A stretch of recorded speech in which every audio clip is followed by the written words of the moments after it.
নমস্কাৰ। আজি অসম চৰকাৰৰ বৃহৎ নিযুক্তি পৰীক্ষাৰ প্ৰস্তুতিৰ 30 নম্বৰৰ খণ্ডৰ প্ৰথমটো প্ৰশ্ন হৈছে তলত উল্লেখ কৰা কোনখন দক্ষিণ ভাৰতৰ এখন মুখ্য নদী? ইয়াতে 4টা অপশ্যন দিয়া আছে। অপশ্যন এ দিয়া আছে গোদাবৰী নদী, অপশ্যন বি দিয়া আছে ব্ৰহ্মপুত্ৰ নদী, অপশ্যন চি দিয়া আছে কামেং নদী আৰু অপশ্যন ডি দিয়া আছে ধলাই নদী। এই 4টাৰ ভিতৰত শুদ্ধ উত্তৰ কোনটো হ'ব? শুদ্ধ উত্তৰ হ'ব অপশ্যন এ গোদাবৰী নদী। দক্ষিণ ভাৰতৰ এখন মুখ্য নদী হৈছে গোদাবৰী নদী।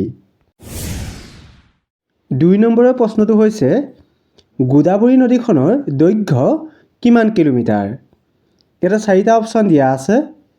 অপশ্যন এ দিয়া আছে প্ৰায় 1382 কিলোমিটাৰ, অপশ্যন বি দিয়া আছে প্ৰায় 1411 কিলোমিটাৰ, অপশ্যন চি দিয়া আছে প্ৰায় 1465 কিলোমিটাৰ আৰু অপশ্যন ডি দিয়া আছে প্ৰায় 1492 কিলোমিটাৰ। এই 4টা অপশ্যনৰ ভিতৰত শুদ্ধ উত্তৰ কোনটো হ'ব? শুদ্ধ উত্তৰ হ'ব অপশ্যন চি প্ৰায় 1465 কিলোমিটাৰ। গোদাবৰী নদীখনৰ দৈৰ্ঘ্য হৈছে প্ৰায় 1465 কিলোমিটাৰ। 3 নম্বৰৰ প্ৰশ্নটো হৈছে তলত উল্লেখ কৰা কোনখন নদী অৰুণাচল প্ৰদেশৰ টাৱাং জিলাৰ গৌৰীচেন পৰ্বতৰ এটা হিমবাহৰ পৰা উৎপত্তি হৈছে? ইয়াতে 4টা অপশ্যন দিয়া আছে।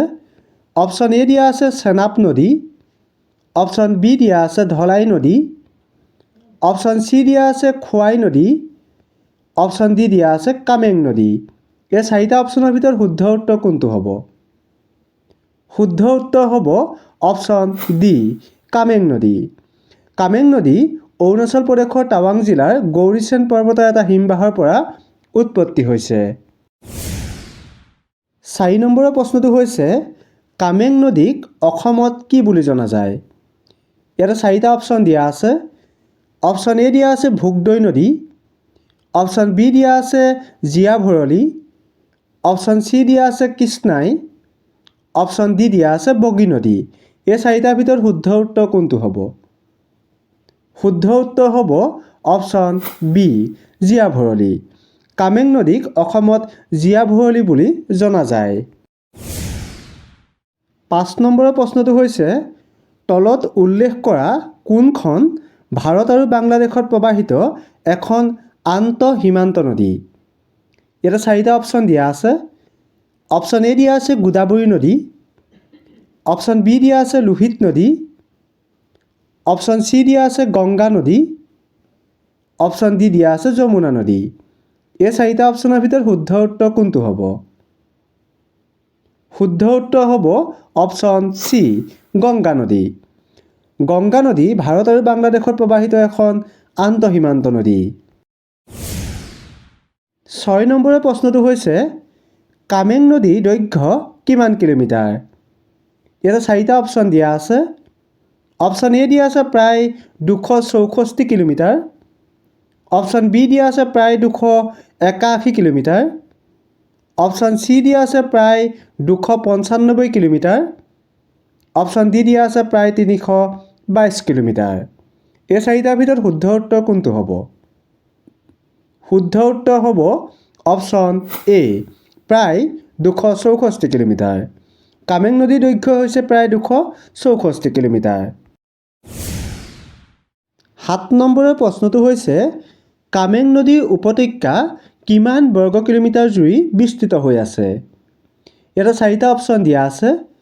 অপশ্যন এ দিয়া আছে প্ৰায় 11,843 বৰ্গ কিলোমিটাৰ, অপশ্যন বি দিয়া আছে প্ৰায় 11,992 বৰ্গ কিলোমিটাৰ, অপশ্যন চি দিয়া আছে প্ৰায় 12,110 বৰ্গ কিলোমিটাৰ আৰু অপশ্যন ডি দিয়া আছে প্ৰায় 12,555 বৰ্গ কিলোমিটাৰ। এই 4টাৰ ভিতৰত শুদ্ধ উত্তৰ কোনটো হ'ব?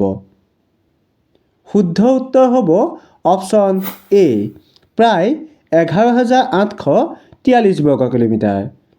কামেং নদী উপত্যকা প্ৰায় 11,843 বৰ্গ কিলোমিটাৰ জুৰি বিস্তৃত হৈ আছে।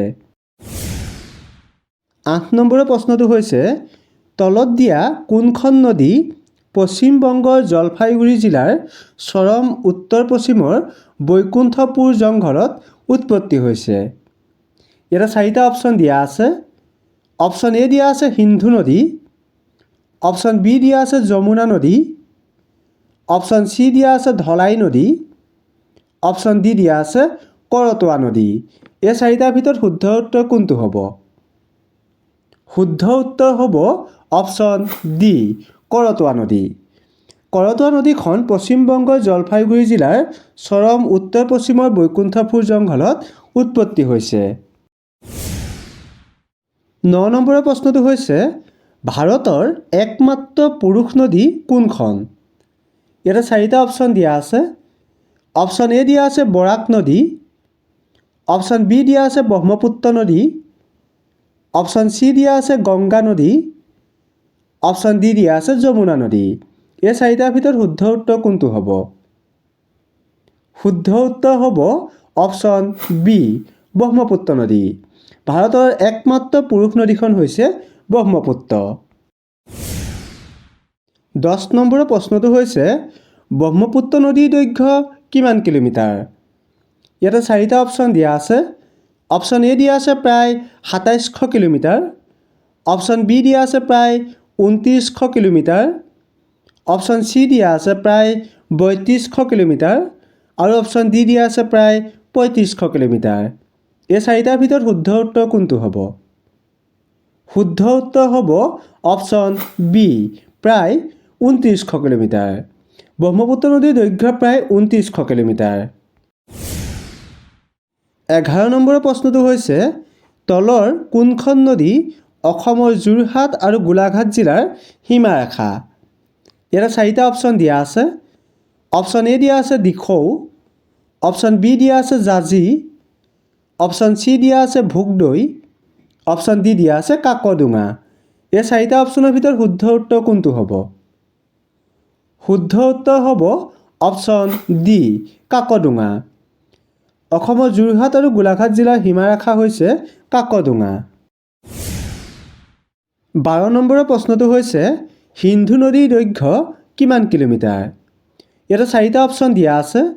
অপশ্যন এ দিয়া আছে 2850 কিলোমিটাৰ, অপশ্যন বি দিয়া আছে 3180 কিলোমিটাৰ, অপশ্যন চি দিয়া আছে 3320 কিলোমিটাৰ, অপশ্যন ডি দিয়া আছে 3540 কিলোমিটাৰ। এই 4টা অপশ্যনৰ ভিতৰত শুদ্ধ উত্তৰ কোনটো হ'ব? শুদ্ধ উত্তৰ হ'ব অপশ্যন বি 3180 কিলোমিটাৰ। সিন্ধু নদীৰ দৈৰ্ঘ্য হৈছে 3180 কিলোমিটাৰ। 13 নম্বৰৰ প্ৰশ্নটো হৈছে সিন্ধু নদীৰ লাডাখত থকা উপনৈখনৰ নাম কি? এটা 4টা অপশ্যন দিয়া আছে। অপশ্যন এ দিয়া আছে জাঞ্জকাৰ, অপশ্যন বি দিয়া আছে চেনাব, অপশ্যন চি দিয়া আছে খোৱাই, অপশ্যন ডি দিয়া আছে ৰবি। এই 4টাৰ ভিতৰত শুদ্ধ উত্তৰ কোনটো হ'ব? শুদ্ধ উত্তৰ হ'ব অপশ্যন এ জাঞ্জকাৰ। সিন্ধু নদীৰ লাডাখত থকা উপনৈখনৰ নাম হৈছে জাঞ্জকাৰ। 14 নম্বৰৰ প্ৰশ্নটো হৈছে কাংগী গ্ৰাপ্ৰু ৰেঞ্জৰ তিব্বত স্বায়ত্তশাসিত অঞ্চলৰ পৰা উৎপত্তি হোৱা নদীখনৰ নাম কি? ইয়াতে 4টা অপশ্যন দিয়া আছে। অপশ্যন এ দিয়া আছে লোহিত নদী, অপশ্যন বি দিয়া আছে যমুনা নদী, অপশ্যন চি দিয়া আছে ব্ৰহ্মপুত্ৰ নদী, অপশ্যন ডি দিয়া আছে গোদাবৰী নদী। এই 4টাৰ ভিতৰত শুদ্ধ উত্তৰ কোনটো হ'ব? শুদ্ধ উত্তৰ হ'ব অপশ্যন এ লোহিত নদী। কাংগী গ্ৰাপ্ৰু ৰেঞ্জৰ তিব্বত স্বায়ত্তশাসিত অঞ্চলৰ পৰা উৎপত্তি হোৱা নদীখনৰ নাম হৈছে লোহিত নদী। 15 নম্বৰৰ প্ৰশ্নটো হৈছে লোহিত নদীক আন কি নামেৰেও জনা যায়? এটা 4টা অপশ্যন দিয়া আছে। অপশ্যন এ দিয়া আছে দিয়াংশু নদী, অপশ্যন বি দিয়া আছে জীয়া ভৰলী নদী, অপশ্যন চি দিয়া আছে জায়ু নদী, অপশ্যন ডি দিয়া আছে কামেং নদী। এই 4টা অপশ্যনৰ ভিতৰত শুদ্ধ উত্তৰ কোনটো হ'ব? শুদ্ধ উত্তৰ হ'ব অপশ্যন চি জায়ু নদী। লোহিত নদীক আন জায়ু নদী নামেৰেও জনা যায়। 16 নম্বৰৰ প্ৰশ্নটো হৈছে যমুনা নদীৰ দৈৰ্ঘ্য কিমান কিলোমিটাৰ? এটা 4টা অপশ্যন দিয়া আছে। অপশ্যন এ দিয়া আছে 1376 কিলোমিটাৰ, অপশ্যন বি দিয়া আছে 1392 কিলোমিটাৰ, অপশ্যন চি দিয়া আছে 1451 কিলোমিটাৰ, অপশ্যন ডি দিয়া আছে 1462 কিলোমিটাৰ। এই 4টাৰ ভিতৰত শুদ্ধ উত্তৰ কোনটো হ'ব? শুদ্ধ উত্তৰ হ'ব অপশ্যন এ 1376 কিলোমিটাৰ। যমুনা নদীৰ দৈৰ্ঘ্য হৈছে 1376 কিলোমিটাৰ। 17 নম্বৰৰ প্ৰশ্নটো হৈছে গংগা আৰু যমুনাৰ মিলনস্থলত প্ৰতি বছৰৰ অন্তত কিহৰ আয়োজন হয়? ইয়াতে 4টা অপশ্যন দিয়া আছে। অপশ্যন এ দিয়া আছে গ্ৰন্থমেলাৰ আয়োজন হয়, অপশ্যন বি দিয়া আছে জোনবিল মেলা, অপশ্যন চি দিয়া আছে কুম্ভ মেলা, অপশ্যন ডি দিয়া আছে ষষ্ঠী মেলা। এই 4টাৰ ভিতৰত শুদ্ধ উত্তৰ কোনটো হ'ব? শুদ্ধ উত্তৰ হ'ব অপশ্যন চি কুম্ভ মেলা। গংগা আৰু যমুনাৰ মিলনস্থলত প্ৰতি বছৰৰ অন্তত কুম্ভ মেলা আয়োজন হয়। 18 নম্বৰৰ প্ৰশ্নটো হৈছে যমুনাৰ বৃহত্তম আৰু দীৰ্ঘতম উপনদীখনৰ নাম কি? এটা 4টা অপশ্যন দিয়া আছে। অপশ্যন এ দিয়া আছে গংগা, অপশ্যন বি দিয়া আছে কেন, অপশ্যন চি দিয়া আছে টুনচ, অপশ্যন ডি দিয়া আছে বেটুৱা। এই 4টাৰ ভিতৰত শুদ্ধ উত্তৰ কোনটো হ'ব? শুদ্ধ উত্তৰ হ'ব অপশ্যন চি টুনচ। যমুনাৰ বৃহত্তম আৰু দীৰ্ঘতম উপনদীখনৰ নাম হৈছে টুনচ নদী। 19 নম্বৰৰ প্ৰশ্নটো হৈছে দিল্লীৰ জল সৰবৰাহ ব্যৱস্থাৰ কিমান শতাংশ পানী যমুনা নদীৰ পৰা আহে? এটা 4টা অপশ্যন দিয়া আছে। অপশ্যন এ দিয়া আছে 60%, অপশ্যন বি দিয়া আছে 70%, অপশ্যন চি দিয়া আছে 80%, অপশ্যন ডি দিয়া আছে 90%। এই 4টাৰ ভিতৰত শুদ্ধ উত্তৰ কোনটো হ'ব? শুদ্ধ উত্তৰ হ'ব অপশ্যন বি 70%। দিল্লীৰ জল সৰবৰাহ ব্যৱস্থাৰ 70% পানী যমুনা নদীৰ পৰা আহে। 20 নম্বৰৰ প্ৰশ্নটো হৈছে ব্ৰহ্মপুত্ৰৰ আটাইতকৈ ডাঙৰ উপনৈখনৰ নাম কি? ইয়াত 4টা অপশ্যন দিয়া আছে। অপশ্যন এ দিয়া আছে জীয়া ভৰলী, অপশ্যন বি দিয়া আছে ভোগদৈ, অপশ্যন চি দিয়া আছে জীয়া ধনশিৰি আৰু অপশ্যন ডি দিয়া আছে সোৱণশিৰি। এই 4খনৰ ভিতৰত শুদ্ধ উত্তৰ কোনটো হ'ব? শুদ্ধ উত্তৰ হ'ব অপশ্যন ডি সোৱণশিৰি। ব্ৰহ্মপুত্ৰৰ আটাইতকৈ ডাঙৰ উপনৈখনৰ নাম হৈছে সোৱণশিৰি। 21 নম্বৰৰ প্ৰশ্নটো হৈছে সোৱণশিৰি নদীখনৰ দৈৰ্ঘ্য কিমান? ইয়াত 4টা অপশ্যন দিয়া আছে। অপশ্যন এ দিয়া আছে 442 কিলোমিটাৰ, অপশ্যন বি দিয়া আছে 452 কিলোমিটাৰ, অপশ্যন চি দিয়া আছে 462 কিলোমিটাৰ, অপশ্যন ডি দিয়া আছে 472 কিলোমিটাৰ। এই 4টাৰ ভিতৰত শুদ্ধ উত্তৰ কোনটো হ'ব? শুদ্ধ উত্তৰ হ'ব অপশ্যন এ 442 কিলোমিটাৰ। সোৱণশিৰি নদীখনৰ দৈৰ্ঘ্য হৈছে 442 কিলোমিটাৰ। 22 নম্বৰৰ প্ৰশ্নটো হৈছে তলত উল্লেখ কৰা কোনখন নদী ত্ৰিপুৰাৰ পাৰ্বত্য অঞ্চলত উৎপত্তি হৈছে? এটা 4টা অপশ্যন দিয়া আছে। অপশ্যন এ দিয়া আছে বৰগাং নদী, অপশ্যন বি দিয়া আছে গাভৰু নদী, অপশ্যন চি দিয়া আছে ধলাই নদী, অপশ্যন ডি দিয়া আছে বৰ নদী। এই 4টাৰ ভিতৰত শুদ্ধ উত্তৰ কোনটো হ'ব? শুদ্ধ উত্তৰ হ'ব অপশ্যন চি ধলাই নদী। ধলাই নদীখন ত্ৰিপুৰাৰ পাৰ্বত্য অঞ্চলত উৎপত্তি হৈছে। 23 নম্বৰৰ প্ৰশ্নটো হৈছে লখিমপুৰ জিলাৰ প্ৰধান নদী ৰঙা নৈ বা ৰঙা নদীৰ দৈৰ্ঘ্য কিমান? এটা 4টা অপশ্যন দিয়া আছে। অপশ্যন এ দিয়া আছে 130 কিলোমিটাৰ, অপশ্যন বি দিয়া আছে 150 কিলোমিটাৰ, অপশ্যন চি দিয়া আছে 170 কিলোমিটাৰ, অপশ্যন ডি দিয়া আছে 210 কিলোমিটাৰ। এই 4টাৰ ভিতৰত শুদ্ধ উত্তৰ কোনটো হ'ব? শুদ্ধ উত্তৰ হ'ব অপশ্যন বি 150 কিলোমিটাৰ। লখিমপুৰ জিলাৰ প্ৰধান নদী ৰঙা নৈ বা ৰঙা নদীৰ দৈৰ্ঘ্য হৈছে 150 কিলোমিটাৰ। 24 নম্বৰৰ প্ৰশ্নটো হৈছে তলত উল্লেখ কৰা কোনখন নদীৰ উদ্গম স্থান হৈছে ভূটান পাহাৰৰ দেওথান। ইয়াত 4টা অপশ্যন দিয়া আছে। অপশ্যন এ দিয়া আছে পাগলাদিয়া নদী, অপশ্যন বি দিয়া আছে দিচাং নদী, অপশ্যন চি দিয়া আছে সোৱণশিৰি নদী আৰু অপশ্যন ডি দিয়া আছে ভোগদৈ নদী। এই 4টা অপশ্যনৰ ভিতৰত শুদ্ধ উত্তৰ কোনটো হ'ব? শুদ্ধ উত্তৰ হ'ব অপশ্যন এ পাগলাদিয়া নদী। পাগলাদিয়া নদীৰ উদ্গম স্থান হৈছে ভূটান পাহাৰৰ দেওথান। 25 নম্বৰৰ প্ৰশ্নটো হৈছে বুঢ়ীদিহিং নদীখনৰ দৈৰ্ঘ্য কিমান? ইয়াতে 4টা অপশ্যন দিয়া আছে। অপশ্যন এ দিয়া আছে প্ৰায় 380 কিলোমিটাৰ, অপশ্যন বি দিয়া আছে প্ৰায় 410 কিলোমিটাৰ আৰু অপশ্যন চি দিয়া আছে প্ৰায় 450 কিলোমিটাৰ, অপশ্যন ডি দিয়া আছে প্ৰায় 512 কিলোমিটাৰ। এই 4টা অপশ্যনৰ ভিতৰত শুদ্ধ উত্তৰ কোনটো হ'ব?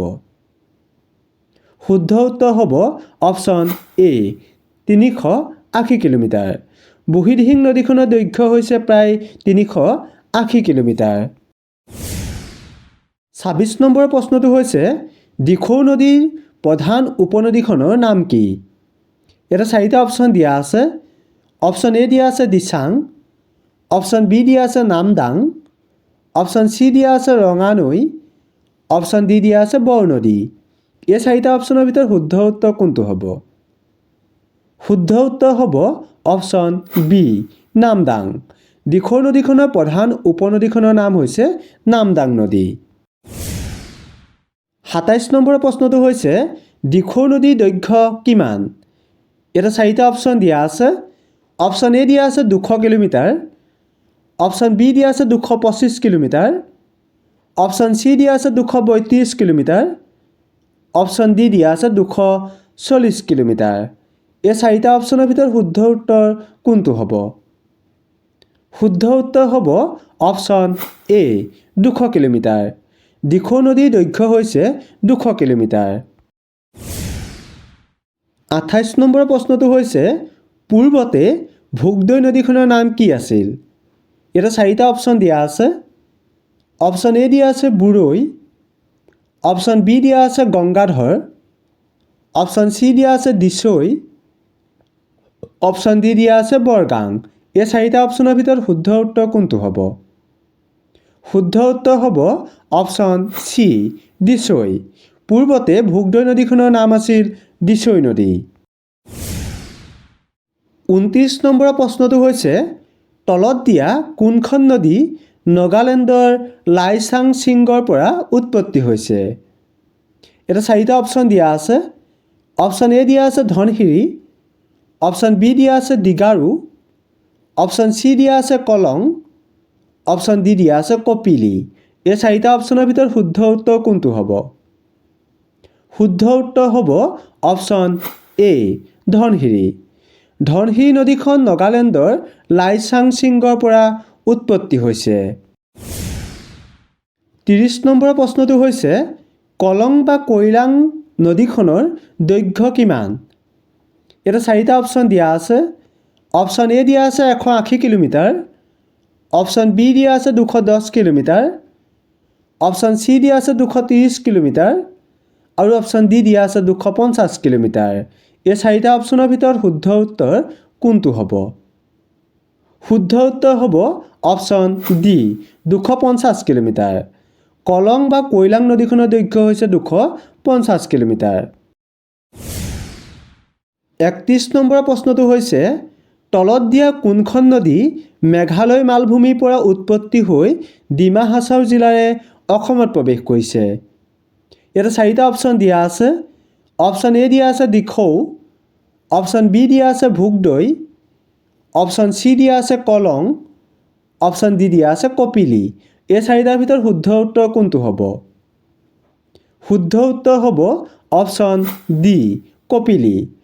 কপিলি নদীখন মেঘালয় মালভূমিৰ পৰা উৎপত্তি হৈ ডিমা হাছাও জিলাৰে অসমত প্ৰৱেশ কৰিছে। 32 নম্বৰৰ প্ৰশ্নটো হৈছে কপিলি নদীখনৰ দৈৰ্ঘ্য কিমান? ইয়াত 4টা অপশ্যন দিয়া আছে। অপশ্যন এ দিয়া আছে 240 কিলোমিটাৰ, অপশ্যন বি দিয়া আছে 260 কিলোমিটাৰ, অপশ্যন চি দিয়া আছে 290 কিলোমিটাৰ, অপশ্যন ডি দিয়া আছে 320 কিলোমিটাৰ। এই চাৰিটা অপশ্যনৰ ভিতৰত শুদ্ধ উত্তৰ কোনটো হ'ব? শুদ্ধ উত্তৰ হ'ব অপশ্যন চি 290 কিলোমিটাৰ। কপিলী নদীখনৰ দৈৰ্ঘ্য হৈছে 290 কিলোমিটাৰ।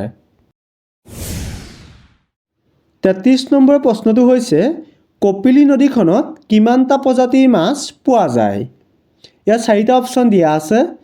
অপশ্যন এ দিয়া আছে 54টা প্ৰজাতি, অপশ্যন বি দিয়া আছে 62টা প্ৰজাতি, অপশ্যন চি দিয়া আছে 65টা প্ৰজাতি, অপশ্যন ডি দিয়া আছে 72টা প্ৰজাতি। ইয়াৰ ভিতৰত শুদ্ধ উত্তৰ কোনটো হ'ব? শুদ্ধ উত্তৰ হ'ব অপশ্যন এ 54টা প্ৰজাতি। কপিলী নদীখনত 54টা প্ৰজাতিৰ মাছ পোৱা যায়। 34 নম্বৰৰ প্ৰশ্নটো হৈছে হিন্দুসকলৰ এক পবিত্ৰ স্থান পৰশুৰাম কুণ্ড তলত উল্লেখিত কোনখন নদীৰ নামনিত অৱস্থিত? ইয়াত চাৰিটা অপশ্যন দিয়া আছে। অপশ্যন এ দিয়া আছে গংগা নদী, অপশ্যন বি দিয়া আছে ব্ৰহ্মপুত্ৰ নদী, অপশ্যন চি দিয়া আছে যমুনা নদী, অপশ্যন ডি দিয়া আছে লোহিত নদী। এই চাৰিটা অপশ্যনৰ ভিতৰত শুদ্ধ উত্তৰ কোনটো হ'ব?